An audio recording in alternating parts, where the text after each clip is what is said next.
Bapak dan Mama, saudara-saudari umat beriman yang terkasih dalam Tuhan, secara khusus umat Paroki Santo Yusuf Rababima yang terkasih.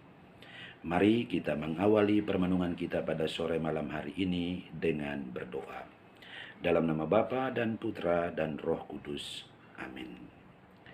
Ya Allah yang kekal dan kuasa, kami bersyukur untuk berkat dan perlindungan-Mu sepanjang hari ini. Kami juga memohon ampun sekiranya sepanjang hari ini ada salah dan dosa yang sudah kami lakukan tanpa kami menyadarinya. Hadirlah bersama kami dengan Roh Kudus-Mu di saat kami mau merenungkan firman-Mu. Dengan pengantaraan Kristus Tuhan kami. Amin. Bapak dan Mama, saudara dan saudari umat beriman yang terkasih dalam Tuhan, mari kita mendengarkan firman Tuhan, Injil Tuhan yang diambil dari perikop Markus bab 2 ayat 18 sampai dengan 22. Semoga Tuhan beserta kita sekarang dan selama-lamanya. Inilah Injil Yesus Kristus menurut Santo Markus. Dimuliakanlah Tuhan. Pada suatu kali ketika murid-murid Yohanes dan orang-orang Farisi sedang berpuasa, datanglah orang-orang dan mengatakan kepada Yesus, "Mengapa murid-murid Yohanes dan murid-murid orang Farisi berpuasa, tetapi murid-murid-Mu tidak?" Jawab Yesus kepada mereka, "Dapatkah sahabat-sahabat mempelai laki-laki berpuasa, sedang mempelai itu bersama-sama mereka? Selama mempelai itu bersama mereka, mereka tidak dapat berpuasa. Tetapi waktunya akan datang, mempelai itu diambil dari mereka, dan pada waktu itulah mereka akan berpuasa. Tidak seorang pun menambalkan secari kain yang belum susut pada baju yang tua, karena jika demikian, kain penambal itu akan mencabiknya. Yang baru mencabik yang tua, lalu makin besarlah koyaknya. Demikian juga tidak seorang pun mengisikan anggur yang baru ke dalam kantong kulit yang tua. Karena jika demikian, anggur itu akan mengoyakkan kantong itu, sehingga anggur itu dan kantongnya dua-duanya terbuang. Tetapi anggur yang baru hendaknya disimpan dalam kantong yang baru pula." Demikianlah Injil Tuhan. Terpujilah Kristus. Bapak dan Mama, saudara dan saudari umat beriman yang terkasih dalam Tuhan. Dalam Injil yang baru saja kita dengar, ketika murid-murid Yohanes Pembaptis dan murid-murid orang-orang Farisi sedang berpuasa, orang-orang berkata kepada Yesus, "Mengapa murid-murid Yohanes Pembaptis dan murid-murid orang Farisi berpuasa, tetapi murid-murid-Mu tidak?" Yesus menjawab mereka dengan 3 perbandingan.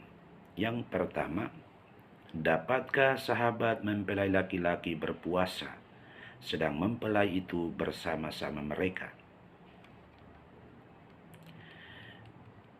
Yesus mengatakan bahwa murid-murid Yohanes memang pantas berpuasa karena guru mereka Yohanes Pembaptis baru saja meninggal.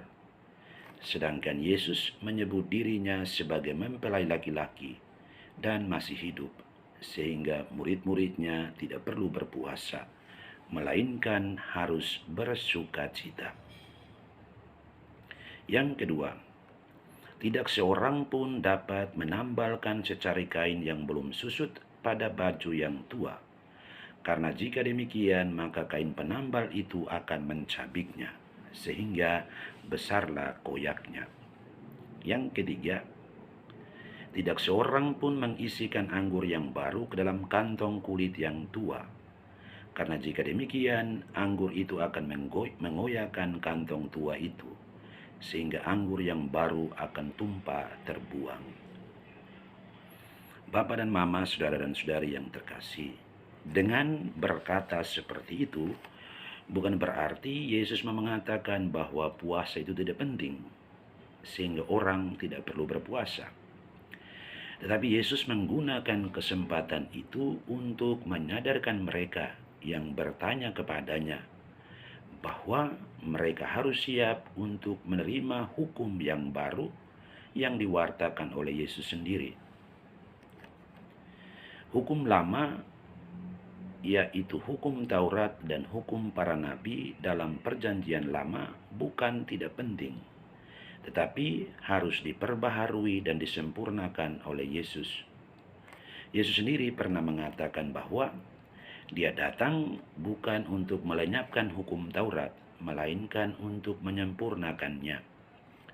Ada hukum-hukum tertentu dalam hukum yang lama yang sebenarnya menghambat orang untuk menerima hukum yang baru yang diwartakan Yesus, dan dengan sendirinya tidak menghantar orang kepada kegembiraan, kebahagiaan, dan keselamatan.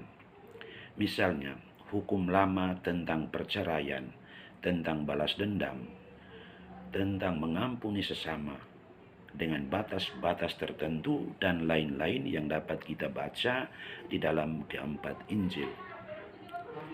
Dan hukum baru yang diwartakan Yesus harus memperbaharui atau menyempurnakan hukum lama, yaitu hukum cinta kasih, mengasihi Allah dengan segenap hati, dengan segenap budi, dan dengan segenap kekuatan, serta mengasihi sesama seperti diri sendiri. Bapak dan Mama, saudara dan saudari yang terkasih, pesan Injil hari ini sebenarnya bukan tentang boleh berpuasa atau tidak, melainkan lebih kepada hukum baru dari Allah melalui Yesus sendiri. Yesus mengumpamakan hukum baru itu dengan istilah kain yang belum susut atau kain baru dan anggur yang baru. Sedangkan hati kita yang siap untuk menerima hukum baru itu, Yesus umpamakan dengan istilah kantong yang baru. Dari sini kita bisa menyimpulkan pesan perikop Injil hari ini untuk kita semua, yaitu Yesus diutus Bapanya ke dunia ini untuk membawa dan mengajarkan hukum baru, yaitu hukum cinta kasih kepada kita semua. Dan Yesus meminta kita yang telah percaya kepadanya untuk melaksanakan hukum cinta kasih itu di dalam keseharian hidup kita. Kasih kepada Allah dan kasih kepada sesama. Bapak dan Mama, saudara dan saudari umat beriman yang terkasih, kasih atau mengasihi secara sederhana kita mengerti sebagai beri atau memberi. Kita harus memberi yang terbaik dari apa yang ada pada diri kita kepada Allah dan juga kepada sesama. Ketika kita memberi, itu berarti ada sesuatu yang ada pada diri kita hilang. Namun yang hilang dari diri kita itu ada pada Allah dan sesama yang kepadanya kita melakukan tindakan kasih atau memberi itu. Meskipun dengan melakukan tindakan kasih itu secara nyata dalam keseharian hidup kita, kita mengalami kehilangan, tetapi kita yakin dan percaya bahwa Allah akan membalasnya dengan melimpahkan berkat-berkat yang kita butuhkan dalam keseharian hidup kita. Di sini kita diingatkan kembali oleh dua sabda Yesus berikut ini. Yang pertama, carilah dahulu kerajaan Allah dan kebenarannya, maka semua yang lain akan ditambahkan kepadamu. Yang kedua, sesungguhnya apa yang kamu lakukan dalam tanda petik kasih kepada salah seorang dari saudaraku yang paling hina ini, kamu telah melakukannya untuk aku. Bapak dan Mama, saudara dan saudari yang terkasih, mari mengasihi Allah dengan ketaatan dan kesetiaan kita untuk melaksanakan perintah-perintah Allah dan menjauhi larangan-larangan Allah. Dan mari mengasihi sesama dengan melakukan perbuatan-perbuatan yang baik dan benar, yang saya yakin kita semua pasti mengetahuinya dengan baik. Tuhan pasti balas dan Tuhan pasti berkati hidup kita. Amin. Bapak dan Mama, saudara dan saudari yang terkasih di dalam Tuhan, mari kita mengakhiri permenungan kita pada malam hari ini dengan berdoa. Tuhan Allah Bapa kami di dalam surga, terima kasih untuk berkat-Mu, Roh Kudus-Mu yang menyertai kami dalam permenungan ini. Mampukanlah kami semua agar di dalam kehidupan kami setiap hari, kami mampu untuk melaksanakan hukum-hukum-Mu dan menjauhi larangan-larangan-Mu. Mampukanlah kami juga untuk taat setia kepadamu, sebagaimana Engkau setia kepada kami sampai dengan kekal. Juga mampukan kami agar di dalam keseharian hidup kami mampu untuk membagi kasih kami kepada sesama, teristimewa mereka yang sangat membutuhkannya. Kami mempersembahkan juga saudara-saudari kami yang sedang sakit ke dalam belas kasihan-Mu. Hiburlah mereka, kuatkan mereka, teguhkan mereka, dan anugerahkan kesembuhan kepada mereka. Dengan pengantaraan Kristus Tuhan kami. Amin.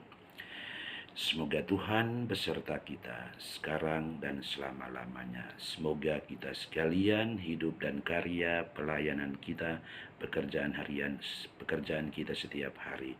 Mereka semua yang kita doakan dan mengharapkan bantuan doa kita. Mereka semua yang kita kasihi dan mengasihi kita di mana saja berada. Istirahat kita pada malam hari ini selalu dilindungi, dibimbing, diselamatkan, diberkati oleh Allah yang Maha Kuasa, Bapa dan Putra dan Roh Kudus. Amin. Terima kasih dan selamat malam, selamat beristirahat untuk kita semua.